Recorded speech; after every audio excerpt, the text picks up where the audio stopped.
자, 안녕하십니까. 수학 강사 박터건입니다. 자, 우리 이제 13번째 날입니다. 그죠? 여러분들 열심히 공부하실 거라 믿어 의심치 않고요. 끝까지 완주해서 유효평가원 대박 나시길 바라겠습니다. 알겠죠? 자, 이제 우리 13일째 시작하는데 뭐 문제가 그렇게 어렵진 않았어요. 근데 뭐 보면은 4점짜리 2문제나 3점짜리 2문제인데 뭐 요 정도 난이도 정도가 만약에 실제로 시험에 나온다고 하면은 뭐 거의 맞춰야 될 정도의 수준의 문제였습니다. 같이 좀 보도록 할게요. 자, 일단 43번입니다. 한 개의 동전을 7번 던질 때 앞면이 뒷면보다 3번 더 많이 나올. 자, 우리가 어떤 행동을 반복적으로 하게 될 때는 7번이라는 건 계속 반복된 행동이잖아요. 그때 우리가 이걸 갖다가 이 독립시행의 냄새를 좀 맡을 줄 알아야 돼. 근데 이게 항상 독립시행이 되는지는 이렇게 따져보면 돼. 매 시행마다 어떤 특정한 사건이 나올 확률이 일정하다. 매 시행마다. 우리가 동전을 7번 던질 때마다 예를 들어서 뭐 앞면이 나오는 사건을 뭐 A라고 한다면 앞면이 나올 확률이 계속 일정하죠. 뭐 한 3번째부터 갑자기 앞면이 더 잘 나오거나 뭐 한 5번째쯤 되면 무조건 앞면이 나와. 이렇게 조작된 것이 없잖아. 그죠? 그러니까 7번의 시도 동안 요 서로가 시행마다 영향을 주지 않고 있기 때문에 이 독립시행이 되는 거고, 그 다음에 이 독립시행이 됐을 때 여러분들이 확률을 계산하는 방법, 여기에 대해서 단 1초의 망설임이 있어서는 안 되는 거야. 알겠죠? 뭐 예를 들어서 뭐 동전을 5번 던졌는데 앞면이 3번 나올 확률을 구하시오 라고 했을 때 선생님처럼 5 컨비네이션 3의 이제 2분의 1의 3승의 2분의 1의 전체 제곱이다. 요거에 대해서 여러분들이 아주 거리낌 없이 바로 이렇게 대답이 나올 수 있는 수준이 돼야 돼. 아시겠죠? 근데 이제 그 부분에 대해서 아마 우리 김경혜 선생님이 데이 10때 열심히 설명하셔서 여러분들이 아마 이해를 좀 했을 거라고 믿어요. 데이 10에서 그 좀 추후에 관련된 독립시행 문제 있잖아요. 그죠? 그래서 이런 부분은 거리낌 없이 여러분들이 대답이 나오셔야 돼. 알겠죠? 자, 어쨌든 이 문제는 독립시행 문제고요. 자, 지금 7번 던졌는데 앞면이 뒷면보다 3번 더 많이 나올 확률이야. 3번 더 많이 나올 확률. 이 말을 어려운 말이 아니잖아. 앞면이 뒷면보다 3번 더 많이 나왔대. 7번 던졌을 때. 그럼 각각 몇 번씩이겠어요? 뭐 한 5번에 2번 정도 딱 맞겠죠. 앞면이 5번 나오고 뒷면이 2번 나오면 총 7번 던져서 앞면이 뒷면보다 3번 더 많이 나올 확률. 그죠? 그러니까 7번 던졌을 때 앞면이 5번 나올 확률을 구하면 되는 거예요. 그래서 7번의 시도 중에서 5번 앞면이 나와야 되는 건데 앞면이 나올 확률은 뭐 이거에 뭐라고 봐도 되는 거야? 뭐 5승 그 다음에 2분의 1의 제곱. 이게 이제 정답이 되겠죠. 그죠? 그래서 마무리 지어주면은 이게 이제 2에 7승이니까 128이야, 128. 128분의 7C5는 7 컨비네이션 2니까 7, 6하고 2로 나누면 얼마? 21이 되겠네. 그래서 128분의 21이 정답이 돼서 몇 번이야? 2번이 정답입니다. 아시겠죠? 자, 좋아요.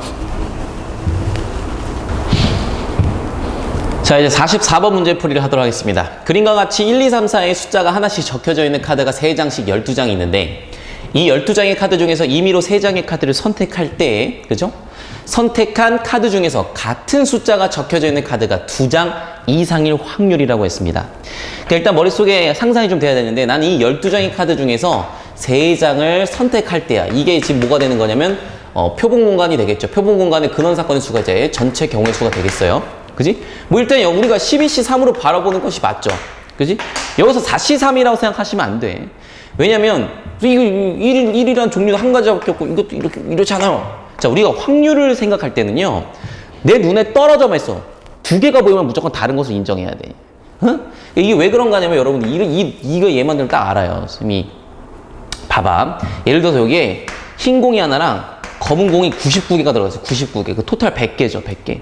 그지? 그 여러분들이 여기서 이 흰 공을 뽑을 확률을 전부 다 100분의 1이라고 이야기하지 이걸 2분의 1이라고 이야기하는 사람은 없을 거야.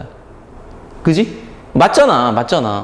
이 지금 주머니 안에 흰 거 아니면 검은 거 2개밖에 없는 건데 그러면 둘 중에 하나가 나오는 거니까 흰 공 뽑을 확률이 2분의 1입니다. 이렇게 말할 수 없죠. 왜 그런 거야? 이게 이제 확률의 정의의 정확한 의미를 알고 있는 사람들은 이런 대답이 바로바로 왜 안 되는지 이렇게 2분의 1이라고 하면 왜 안 되는지를 알아요. 왜 그런가 하면 우리가 수학적 확률을 정의할 때 이렇게 정의했거든. 분모에 들어가는 게 바로 NS가 되는 거고 분자에 들어가는 게 NA인데 이때 이걸 S를 갖다 표본 공간이라고 하자. 표본 공간. 그지? 이 표본 공간 안에 있는 근원 사건들은요. 전부 다 같은 정도로 기대가 돼야 돼. 같은 정도로. 그 여기서 말하는 2분의 1의 표본 공간은 뭐냐면 표본 공간 S가 이렇게 되는 거야. 흰 공 아니면 검은 공. 이런 식으로. 근데 우리가 이 흰 공과 검은 공이 같은 정도로 기대가 되는 건 아니거든. 왜? 검은 공은 99개나 들어있잖아. 그잖아요. 그러니까 우리가 이게 같은 정도로 기대가 안 되니까 이렇게 2분의 1이라고 말하는 것은 왜 잘못됐냐면 표본 공간에 이 근원 사건들이 같은 정도로 기대가 안 된다. 그 표본 공간의 설정부터 오류가 되는 거죠. 하지만 이 100이라는 의미는 뭐냐면 이 표본 공간을 이렇게 본 거지. 흰색, 검은 거, 검은 거, 검은 거 다 검은 걸 일일이 나열한 거야. 그러면은 이렇게 쭉 나열하면 100개를 각각의 공들은 다 같은 정도로 기대가 돼. 선택을 당할 그 가능성이 전부 다 동일하다는 이야기야. 선택을 당할. 그러니까 우리가 이렇게 100이라고 두는 것 자체가 표본 공간을 제대로 설정한 거죠. 아시겠죠? 그래서 우리가 확률을 계산할 때 이 경우의 수를 생각할 때는 이 눈에서만 떨어질 때, 난 이걸 이렇게 개체가 떨어져 있다. 떨어진 개체. 그러니까 눈앞에서 이렇게 다르다. 눈앞에서 이렇게 두 개다. 그러면은 무조건 이게 생김새가 똑같더라도 다른 것으로 인정해야지 우리가 그 어떤 선택에 대한 가능성, 확률을 좀 정의할 수 있기 때문에 여러분들 그걸 좀 아셔야 돼. 무슨 말인지 알겠죠, 여러분들? 오케이? 자, 그래서 얘는 아무튼 다른 것을 인정해야 돼요. 그래서 우리가 CPC3이라고 보는 게 맞고요, 일단은. 그리고 선택한 카드 중에서 같은 숫자가 적혀져 있는 카드가 2장 이상이라고 한 거니까 조금만 생각해보면 이런 식으로 선택하는 거지. 내가 뭐 카드를 112를 뽑았다. 그럼 같은 숫자가 적혀져 있는 카드가 2장 이상 된 거 맞죠? 그지? 아니면 뭐 333을 뽑았다. 이래도 내가 같은 숫자가 적혀져 있는 카드가 2장 이상인 거 맞잖아. 그지? 그러니까 이런 식으로 내가 선택하게 될 확률을 계산하라 라고 했는데 선생님이 이런 생각이 들었어. 그러면 숫자의 종류가 2종류가 있을 수도 있고 아예 한 종류로 통일될 수도 있는 거잖아. 그지? 근데 선생님이 이제 뭐 요런 경우 나눠 생각하기 귀찮아서 여사건을 생각한 거야. 카드가 전부 다 숫자가 다른 거야. 뭐 1, 3, 뭐 4 이런 식으로. 그럼 적어도 같은 숫자가 적혀져 있는 카드가 2장 이상일 리가 없잖아.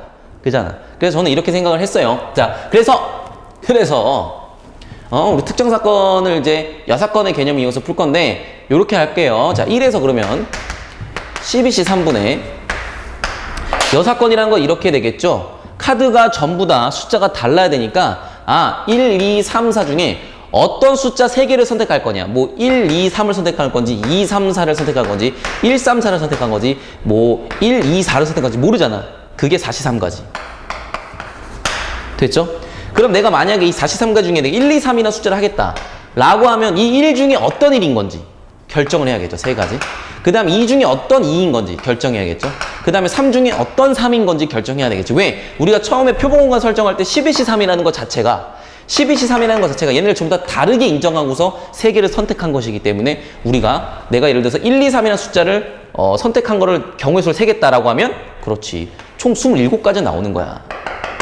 알겠죠? 1, 2, 3이라고 선택할 수 있는 가지수가 이 표본공간 안에 27개나 있다는 뜻이라고. 아시겠습니까? 이걸 전부 다 싹 다 빼버리면 이제 우리가 원하는 확률이 계산이 되겠죠. 자, 계산하시면 됩니다. 12C3? 12C3?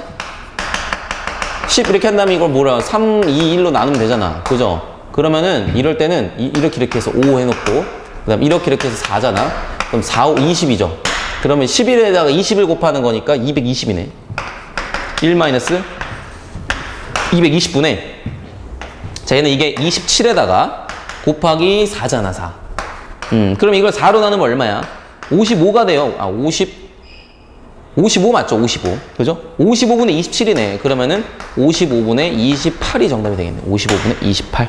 그래서 정답이 5번이 되겠습니다. 됐나요? 오케이. 45번으로 가죠. 자, 45번 문제 뭐 간단한 문제입니다. 두 수열 AN과 BN이 각각 다음 같은 상황 속에서 수렴한다 라고 해요. 수렴한다. 그죠? 2로 수렴하고 6으로 수렴하고 그때 뭐 AN 나누기 BN의 극한의 값을 계산하여라 라고 했는데 일단은 여러분들이 뭐 대충 이런 느낌으로 가는 사람들이 분명히 있을 거야. 3N의 AN 그럼 AN은 출발이 뭐 6N으로 가겠군. 그래야지 뭐 극한이 어쩌고저쩌고 될 테니까. 아주 좋은 생각 맞아요. 그 다음에 선생님 이거 뭐야? 이 BN도 우리가 대충 얘가 6으로 가는 거니까 BN은 뭐 3분의 1의 N으로 가겠군. 그래야지 얘가 6으로 수렴할 테니까. 그래가지고 대충 감 잡아가지고 이제 문제를 푸시는 분들도 이렇게 푸는 것도 괜찮은 방법이긴 한데 이 수열의 극한에서 수렴하는 수열에 한해서 이렇게 수렴하는 수열에 한해서 문제가 조금만 더 어려워져도 반드시 그 어떤 처음에 그 수열의 극한을 배울 때 여러분들한테 강조하는 부분이 있어요.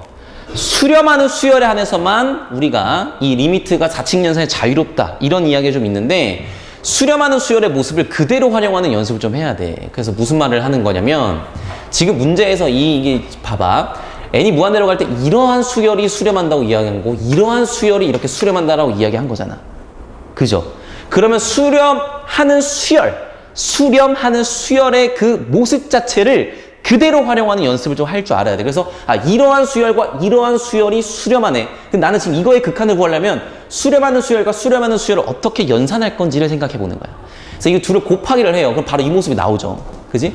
리미트 n이 무한대로 갈 때 뭐 3n분의 an 곱하기 bn분의 2n 플러스 3 요게 극한값은 당연히 수렴하는 수열에 한해서는 곱하기 된 수열의 극한은 각각의 수렴하는 값의 곱으로 나타내어지는 거니까 뭐 곱하면 얼마야? 12가 되는 거죠. 그지? 근데 식별명을 살짝만 주면 이게 지금 안에서 곱하기 되는 거니까 bn분의 an은 곱하기 이게 얼마야? 3n분의 2n 플러스 3인 거니까 우리가 원하는 이 극한값이 k라고 잡으면 여기는 이제 3분의 2가 되잖아. 그죠? 그래서 k 곱하기 3분의 2가 12가 되는 거니까 이게 약분하면 6에서 k 값이 얼마다? 뭐 16이다. 16? 18이다. 뭐 이렇게 볼 수 있겠죠. 맞아요? 그래. 이런 식으로 우리가 수렴하는 수열 그 모습 그대로 활용하는 연습을 좀 해놔야지 나중에 좀 난이도가 높은 게 좀 나오면 여러분들이 손쉽게 풀 수 있을 거야. 그래서 수렴하는 수열 모습 그 모습 그대로 활용하라. 이 이야기를 꼭 해주고 싶었어요. 자, 그 다음에 46번입니다. 자, 그림과 같이 자연수 n에 대하여 y는 n분의 1과 뭐 1이 나와 있고 두 교점을 각각 an, bn이라고 했을 때 선분 an, bn의 길이를 ln이라고 하자. 그래서 이 ln의 극한의 값을 구하여라 라고 한 거잖아요. 그죠? 자, 이 그림이 나와 있는데 일단 뭐 이거야. 직선 y는 n분의 1과 이 녀석과 만나는 점 여기를 갖다가 이제 an, bn이라고 한 거잖아. 그죠? 이때 이 길이를 ln이라고 잡은 거야. ln. 그지? 그때 우리가 뭐 이거 간단하네. 보통은 이 원에서 이런 걸 현이라고 하거든. 현. 원에 있는 두 점을 반드시 이은 선을 갖다 현이라고 이야기하는데 그 현의 길이를 구할 때는 이거 잘 적어두세요. 현의 길이를 구할 때는 꼭 피타고라스를 함께 떠올릴 수 있도록. 대부분은 그렇거든. 현의 길이는 피타고라스야. 자, 이게 현의 성질이라는 게 이런 게 있어요. 원의 중심에서 현한테 수선을 그으면은 반드시 여기가 반토막이 납니다. 오케이? 그렇게 해서 이쪽에서 이제 반지름이 하나 만들어지죠. 이 반지름이 1이 되는 거고. 그 다음에 요 길이는요, 충분히 우리가 이 직선과 여기 사이의 거리라 볼 수 있는 부분이니까, 뭐, 아예 대놓고, 여기 좌표가 지금 1 아닙니까? 0,1. 이 길이가 1이잖아. 요 길이가 n분의 1이고. 그 여기는 길이가 얼마야? 1-n분의 1이 되겠네. 그렇게 해서 여기서 피타고라스, 여기를 이제 피타고라스 이용해서 구하고 2배 하시면 ln이 되겠지. 그지? 갈게요. 자, 여기 제곱에서 요거 제곱 빼면 돼요. 자, 1 마이너스, 자, 요거 제곱하면은 1 마이너스 n분의 2 플러스 n 제곱분의 1인데 요거를 지금 여기서 빼는 거니까 이건 사라지겠다. 그죠? 얘는 사라지고 남는 게 그러면 어떻게 되냐면 n분의 2 마이너스 n 제곱분의 1 이렇게 되겠네. 여기 이제 루트 값 이렇게 씌우면 되겠네. 그죠? 거기다 이제 몇 배해서 2배 하면 이제 이게 이렇게 ln이 되는 거야. 근데 이제 문제에서 나한테 구하라고 한 게 뭐였냐면 리미트 n이 어디로 갈 때? n이 이제 무한대로 갈 때 n 곱하기 ln의 제곱이라고 했거든. 그러니까 이거를 제곱시키래요. 이거를 제곱시키면 되는 거니까 얼마야? 4에 대해서 n분의 2 마이너스 n제곱분의 이렇게 되겠네. 그럼 이 계산 결과는 얼마가 됩니까? 극한 구해보면은 8이 정답이 되겠네요. 얘는 0으로 갈 테니까 뒷부분은. 그죠? 오케이. 그래서 정답이 8입니다. 8. 자, 이렇게 해서 우리가 오늘 며칠 거 풀었지? 13일 거 다 풀이를 해봤습니다. 우리 14일, 15일에서 또 만나도록 하죠.